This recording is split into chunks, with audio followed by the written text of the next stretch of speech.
पिछली कक्षा में पढ़ा व्यक्तिवाची संज्ञा। अब चर्चा करेंगे जातिवाचक संज्ञा। जातिवाचक संज्ञा का क्षेत्र अधिक होता है, ज्यादा होता है, व्यक्तिवाचक से ज्यादा होता है, क्षेत्र व्यापक होती है। यह सार्थक होती है और इसका बहुवचन बनाया जा सकता है, लिंग वचन में परिवर्तन किया जा सकता है। व्यक्तिवाची संज्ञा के बहुवचन नहीं बनते, जातिवाचक के बनते हैं। इसका बहुवचन बनाया जा सकता है। अब जातिवाचक संज्ञा क्या होती है? किसी भी वर्ग हो, कोई जातियां हो, कोई वस्तु हो, मनुष्य आदि कोई भी प्राणी हो, कोई भी, उनके संपूर्ण वर्ग का बोध कराती है। संपूर्ण वर्ग का, पूरी जाति का, संपूर्ण वर्ग का बोध कराती है, उसे जातिवाचक संज्ञा कहते हैं। उसे जातिवाचक। जैसे कोई भी जानवर का नाम लिया हमने, जैसे गाय। अब गाय संपूर्ण एक जाति, एक वर्ग का बोध है, इसलिए इसका क्षेत्र भी व्यापक हुआ। पुस्तक, पुस्तक बहुत सारी है, पूरा एक वर्ग है, उसमें किसी एक का नाम लिया जाएगा तो व्यक्तिवाचक हो जाएगी। जैसे रामायण एक का लिया तो वो व्यक्तिवाचक संज्ञा हो जाएगी, लेकिन केवल पुस्तक का नाम लिया तो वह जातिवाचक संज्ञा कहलाएगी। गृह उपयोगी सामग्री, जितने भी हमारे दैनिक या गृह उपयोगी जितने भी सामग्री है, हम पढ़ने की सामग्री है, पुस्तक है, टेबल है, मकान है, गाड़ी है, कपड़े हैं, कोई भी वस्तु दिन रात जिनको हम काम में लेते हैं, वो सब जातिवाचक संज्ञा है। वाहन सब जातिवाचक संज्ञा है, जैसे बस है, ट्रक है, रेल है।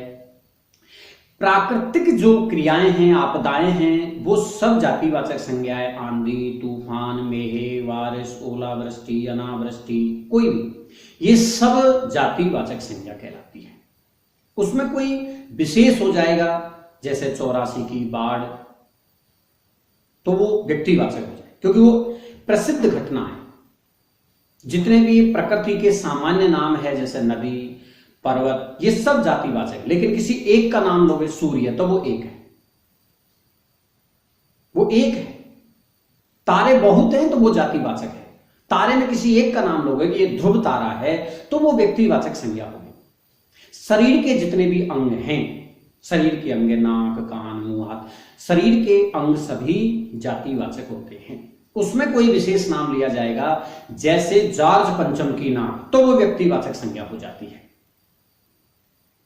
इसी प्रकार से जितने भी हमारे यहां मिठाई, भोजन की चीजें हैं, वो सब व्यक्तिवाचक हैं। जितनी भी मिठाइयां, खाने की चीजें हैं, ये सब व्यक्तिवाचक है। पेड़ पौधे, फल, सब्जी, मिठाइयां, रोटी, सब्जी, पूरी, रसगुल्ले, गुलाब जामुन, जितनी भी मिठाइयां हैं, ये सब के सब जातिवाचक है। मिठाई शब्द भी जातिवाचक है, मिठाई शब्द भी जातिवाचक। ये कई बार परीक्षा में पूछा जाता है, आगे इसको समझाऊंगा और कई बार समझाऊंगा। प्रत्यय वगैरह में भी इस विषय पे समझेंगे, प्रत्यय में भी समझेंगे इसको, कई जगह इसको समझेंगे। मिठाई शब्द भी जातिवाचक है। जितने भी ये खाने पीने की चीजें हैं, ये सब आपके जातिवाचक संज्ञा में सम्मिलित किए जाते हैं। जितने भी फूल आदि हैं, जितने भी पेड़ पौधे, पशु पक्षी, जानवर, ये सब जातिवाचक संज्ञा है। अब यह जो जातिवाचक संज्ञा है, इसमें हमारे ये दो और आती हैं, दो चीजें, जैसे ये हमारे सामाजिक संबंध, मामा, चाचा, पिता, पुत्र, ये सब व्यक्तिवाचक संज्ञा नहीं होती, ये सब जातिवाचक संज्ञा है। क्योंकि इनमें शंका हो जाती है, पिता तो एक होता है और एक होता है तो व्यक्तिवाची होनी चाहिए, नहीं। पिता एक किसी का नाम लो, जैसे राम के पिता, मोहन के पिता, कृष्ण के पिता, तब व्यक्तिवाचक होगा। नहीं तो ये जितने भी संबंध है, माता, पिता, भाई बहन, पुत्र पुत्री, अध्यापक, गुरु, शिष्य, ये सब जातिवाचक संज्ञा। जितने भी पद होते हैं, अध्यापक, शिक्षक, जैसे भी डॉक्टर, हिंदी में चिकित्सक, ये जितने भी पद हैं, ये सब जातिवाचक संज्ञा होती है। वाहन के जो नाम है, बस, ट्रक, ये सब जातिवाचक है। इनमें कोई स्पेशल नाम होगा तो व्यक्तिवाचक होगा। जैसा कि अपन ने व्यक्तिवाचक में पढ़ा। नहीं तो जितने भी वाहन हैं, संस्थाएं हैं, जैसे अस्पताल है, स्कूल है, ये जितने भी संस्थाओं के नाम है, विद्यालय, महाविद्यालय, जितने भी, ये सब आपके जातिवाचक। लेकिन किसी विद्यालय का नाम है राजकीय उच्च प्राथमिक विद्यालय, है ना, जगतपुरा, जयपुर, तो ये व्यक्तिवाचक संज्ञा हो गया। और केवल विद्यालय संस्था के नाम, कोई भी जिलाधीश कार्यालय, तहसील, विधानसभा, ये सब आपके जातिवाचक हैं। अब यहां एक बात समझनी है कि जो सरकारी पद होते हैं, इस विषय पे आगे भी चर्चा करेंगे, लिंग वचन का जब विषय आएगा तब भी अगली क्लास में और विस्तार से चर्चा की जाएगी। अभी भी इस बात को समझें कि जो सरकारी पद होते हैं, उन सरकारी पदों का पुल्लिंग होना चाहिए, उन्हें स्त्रीलिंग न बनाया जाए। कुछ पद हैं जिनका स्त्रीलिंग बन जाता है, जैसे शिक्षक का शिक्षिका, प्रधानाध्यापक का प्रधानाध्यापिका, कुछ का बन जाता है।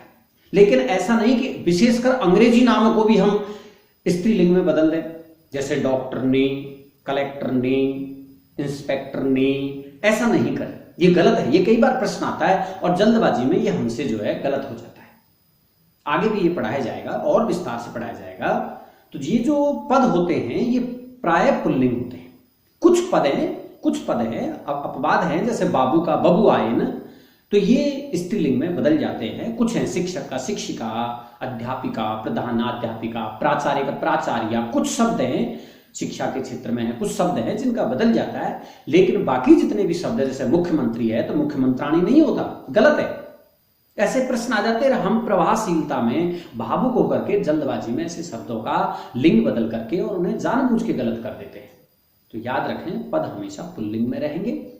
वचन भले ही बदल सकता है, बहुवचन हो जाता है, अध्यापक का अध्यापकों हो जाता है, जिलाधीशों, लेकिन उनका स्त्रीलिंग हमें सीधा नहीं करना। उनका स्त्रीलिंग करने के लिए उनके साथ जो भी स्त्री बोधक शब्द है, जैसे महोदया, वो आप लगा लें, मुख्यमंत्री महोदया, ऐसा आप शब्दों का प्रयोग करके और आप उनका स्त्रीलिंग बना सकते हैं। लेकिन सीधे, विशेषकर अंग्रेजी शब्दों को भी अपन सीधा जो है स्त्रीलिंग नहीं बना सकते। अगर बनाएंगे तो वो सारे शब्द गलत हो जाते हैं। ये हुई जातिवाचक। इसके दो भेद हैं। एक भेद है समूहवाची। तो परीक्षा में आए तो पहले आपको समूहवाची बता देना है, और विकल्प में समूहवाची नहीं है तो जातिवाचक तो बताना ही, और दोनों है तो फिर पहले समूहवाची बता देना। जैसे ये संज्ञा समूह का बोध कराती है, झुंड का बोध कराती है। जैसे सेना, अब सेना कोई एक नहीं है। गुच्छा कोई एक वस्तु का नाम नहीं है। गट्ठर, बंडल, ये सब आपके समूह का बोध कराती है। ये सब, मेला, अब मेला कोई एक से तो होता नहीं है। तो इस प्रकार से जो संपूर्ण किसी समूह के साथ प्रयोग हो, संपूर्ण उसका समूह का एक साथ उसमें भाव निकले, वह समूहवाची संज्ञा होती है। मेला, गुच्छा, है ना, सेना, कक्षा, गिरोह, झुंड, ऐसे जो शब्द हैं, कारवां, दल, जत्था, तो इस प्रकार से जो शब्द हैं ये समूह के साथ प्रयोग होते हैं। इसमें कुछ समूहवाची शब्द जो है आपके प्राणियों के लिए आते हैं, कुछ निर्जीव के लिए आते हैं। जैसे गट्ठर है, अब गट्ठर लकड़ियों का हो सकता है, निर्जीव का होता है। गुच्छा निर्जीव का होता है, फलों का होता है, अंगूर का गुच्छा, ऐसे। लेकिन जैसे हमने कहा सेना, अब सेना तो सजीव है। मेला तो सजीवों का लगता है, उसमें तो सजीव आदमी भी जाते हैं। तो इस प्रकार से कुछ सजीव के लिए होते हैं, कुछ निर्जीव के लिए होते हैं। ऐसी बातों पर भी आगे चर्चा की जाएगी जब शब्दों का उचित अनुचित का बात करेंगे, शब्द प्रयोग की अपन चर्चा करेंगे, वे किन शब्दों के साथ कौन से शब्दों का उपयोग किया जाना चाहिए। ये अपने जो है आगे शुद्धिकरण के बारे में जब चर्चा करेंगे तब ये चीज आपको पढ़ाई जाएगी। अगली संज्ञा है द्रव्यवाची संज्ञा, पदार्थ। यह संज्ञा पदार्थों का बोध कराती है। द्रव्य पदार्थ को कहते हैं, द्रव्य पदार्थ। यह संज्ञा पदार्थों का बोध कराती है, चाहे वो तरल पदार्थ हो, चाहे खनिज पदार्थ हो, जिन्हें ठोस पदार्थ कहते हैं, उनका बोध कराती है। जैसे सोना, चांदी, अभ्रक, सीसा, तेल, दही, दूध, छाछ। यह संज्ञा हमेशा एक वचन रहती है। इसमें से भी प्रश्न आता है, जैसे सोना, अब सोना का वाक्य में दे देगा सोने के भाव दे दे, और हम भ्रमित हो जाएंगे कि भी सोना का बहुवचन सोने हो गया, और हम भी कर देंगे नहीं, वो सोना का बहुवचन नहीं हुआ, सोना अभी भी एक वचन है। सोने के भाव गिरे, भाव बहुवचन हुआ है, नहीं कि सोना अभी भी एक वचन है, केवल भाव का बहुवचन हुआ है। चांदी एक वचन है, तेल एक वचन, ये कभी बहुवचन होगा ही नहीं, तेलों तो गलत हो जाएगा। तो इस प्रकार से ध्यान रखें, द्रव्यवाची जो संज्ञा है, पदार्थवाची जो संज्ञा है, वह सदैव एक वचन में ही रहती है।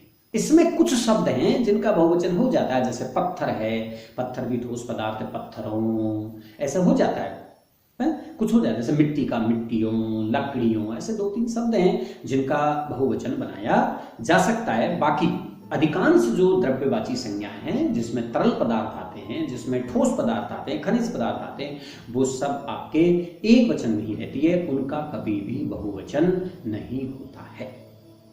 अब आज का यही विराम करेंगे। अगली कक्षा में आपको भाववाची संज्ञा पढ़ाई जाएगी और समय के अनुसार फिर संज्ञा का परिवर्तन पढ़ाया जाएगा। इन संज्ञाओं को फिर वाक्य में प्रयोग करके परीक्षा में आती है तो वो कैसे बदल जाती है संज्ञाएं, उस चीज को भी आपको विस्तार से पढ़ाया जाएगा।